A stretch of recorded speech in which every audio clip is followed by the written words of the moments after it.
Hey everyone, Sarah Allison here from Parenting in Abundance. It's great to have you with us today. And I am joined by the lovely Venard who's going to share with us some insights into how he juggles uh, raising a family alongside building a successful business. So great to have you with us. If you want to tell us and the audience a little bit more about yourself. Cool. Thank you, Sarah. So I'm Venard. My business is I help men and women 30 and 50 get out of chronic pain. So I do that by helping them find out the real root cause of their problem. So regardless of where it is or how long you've had it, could be a couple of months, it could be 40, 50, even 60 years. The cause is there. And there's usually a trigger that keeps triggering the pain. And sometimes it's really, really simple. And we just find out through your history and how you move of what triggers it. Excellent. It sounds fantastic, and I'm sure people you work with get lots of great results from that. How long have you been doing this, and how do you run your business on a day-to-day basis? I've been running this before it was full-time. So before I transitioned into this sector, I was actually an eye specialist. So I was in the NHS helping people with lazy eyes, squints. That was my job full-time before I was married and before I had a kid. And there was a little bit of politics. And as you know, the NHS is getting a little bit ugly. And I got into all of this purely because of my sport. My sport is taekwondo. And I got into that because I wanted to win. Pure and simple, I wanted to win tournaments. And my thinking was, if I can be as injury-free as I can, or at least be able to manage my injuries, then that means I get to train more and compete more. So, which is how I got into exploring injury management. And it just landed well with my departure from the NHS, retrain, and this is what I'm doing. At the moment, I work 3 days a week. So I have a 4-day weekend. And so Monday and Fridays are my days off with the little one. I have a 2-year-old little boy. So they're the days that I spend, I'll call it boy day. So we run around, we monkey on the couches, go to the park, go soft play, all that kind of stuff. And Saturday and Sunday are family days. So me, the little one, the dog, and the wife. So that leaves Tuesday, Wednesday, and Thursdays for work. Well, Tuesday, Wednesday, Thursday, pretty much everything else gets crammed into those 3 days. So that'll be seeing my clients. That'll be all my networking events. That'll be all my follow-up contact with my clients. That'll be my own gym sessions. Basically, everything gets crammed into those 3 days. That's a really good way of doing it, actually. It's clear boundaries and structure for you, your family, and your clients, so everyone knows when you're available, when you're not available, what's happening. And I like that. It's a really great way to set it up. So you said that setting up your home business and becoming a father, actually you were already in the business before you became a dad. So what impact has that had? Something you can see as good and bad. The good thing is I am a lot smarter with my time. I know what is more priority and what I can outsource or I can leave till next week. The downside or the restriction would be, I don't know, some people could see it as working less. So working less means seeing less clients and in a way bringing home less money. But it's only that if that's your mindset. For me, I just got smarter with how I plan things. So this is my week. Monday is the day that I'm at home with the boys. Normally we do a food shop, we run around and we kind of goof around, we do boy stuff. Tuesdays I'm in clinic or networking or work-related stuff.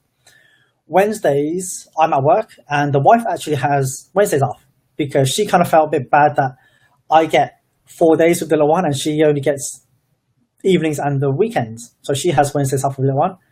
And I either get network or the gym or clinic. Thursdays, pretty much a repeat of Wednesday or Tuesday. And Friday is usually going to be soft play, trampolining, or going to the park with the little one and the dog. Saturday and Sunday will be, depends on what the wife has planned. So weekends, actually, she rules the roost for those days. Yeah. It's good to you admit that. Yeah. Just means I don't actually have to think about any plans. Yes. But I think it's nice as well. I think when you have your own business, you're so used to making those decisions yourself that actually it's quite nice to have a couple of days where, you know what, I don't need to make those decisions today. I can give my brain a rest and relax a little bit more. Your screen has frozen, but we can hear you fine. So don't worry about that. It should spark back into life at some point. So you've covered some of the good and the bad points, and I think you've raised some really good ones. That actually, it's about managing expectation, isn't it? It's about setting. Yeah, you may not have the penthouse suite and the helicopters and all of that, but you're content with the life that you're building, and I think that's it. Kind of like the payoff in a way that a lot of people have to make, and probably the ones that aren't happy are the ones that haven't quite got to that point yet. So, what have you learned about work-life balance? Is for me, the way I see it is time. So I would much rather have more time with my family than have more money.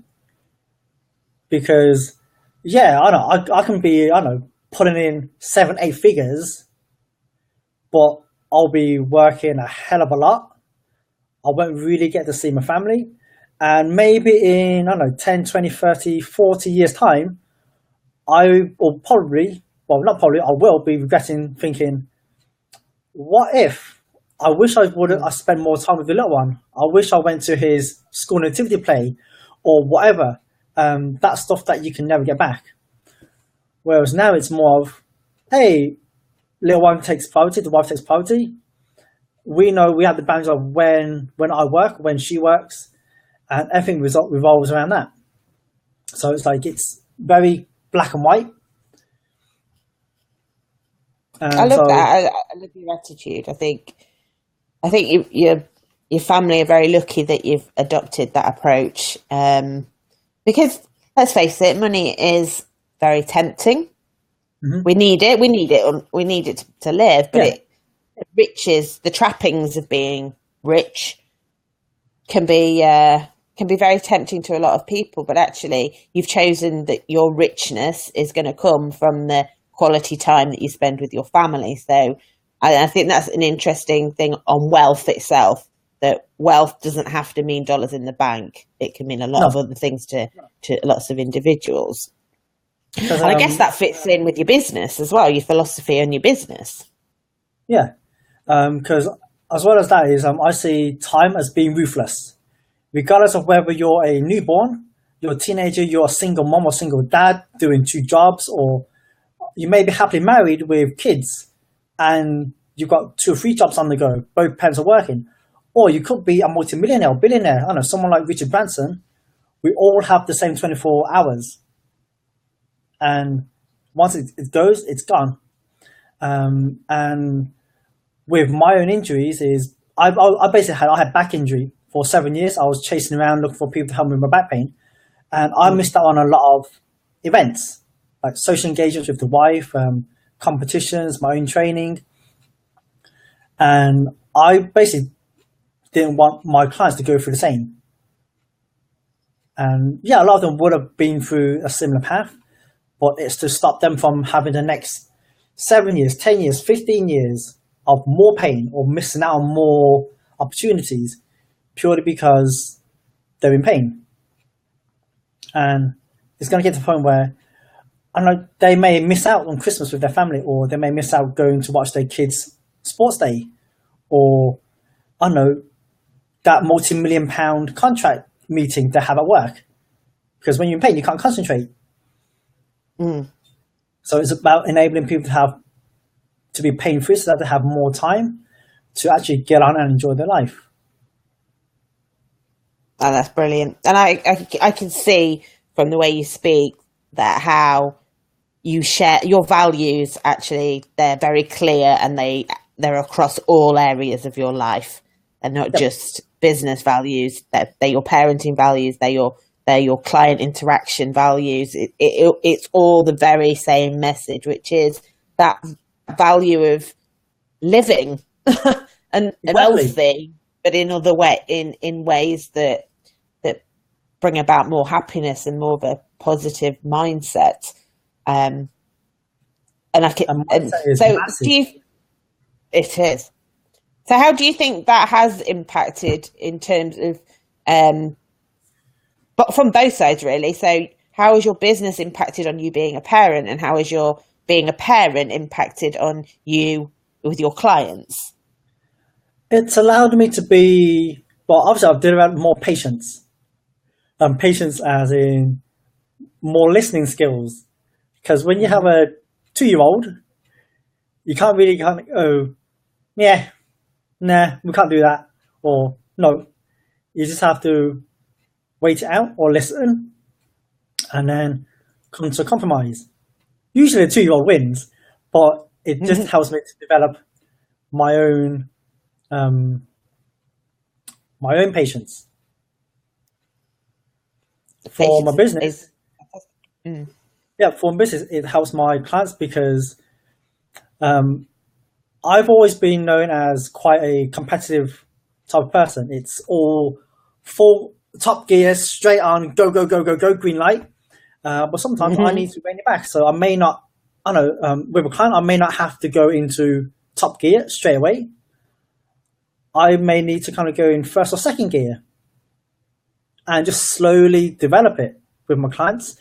Whereas if I go straight to top gear, they would freak out. That's brilliant. That's genius, really. That patience as a parent is essential because they know how to press our buttons and they do it so effectively. But actually, as well, it's not something that people think about, but patience with clients is actually really important as well. And you've really highlighted that. I think it's a really great way that you've managed to pass that over into your business. I'm sure your clients massively benefit from you having that attitude as well.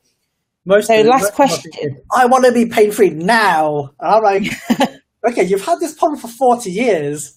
We may take a few more sessions. We may not be able to get it in one. It may take us 2. Okay, because 40 years of problems, it's going to be a lot to clear up. We'll get there, but okay, we'll see what happens. We'll see what develops. Yeah.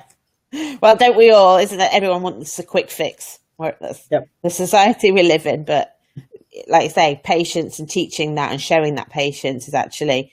And when people are in pain, I think yes, they might want the pain to go, but I know for myself, if someone pushed me when I was in pain, I'd push back against that because I wouldn't want to feel it. So actually having that patience to be, I know it's hurting. That's okay. Let's take it easy. I'm sure that's a massive value to all of your clients in that. So one last question. It is. If you had to go back and start your business all over again, but with the knowledge that you have now from being a parent and from having years under your belt, what's the one thing that you would tell yourself? Is when there is someone more experienced and well respected in the industry and also gets results, listen to them. They're there for a reason. They're that successful for a very particular reason. They've made those mistakes that you've made or you're thinking of making or you're about to make. I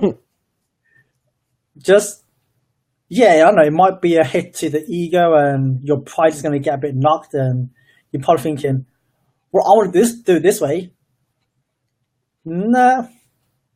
Just do what the most successful person you know, especially if you've hired them.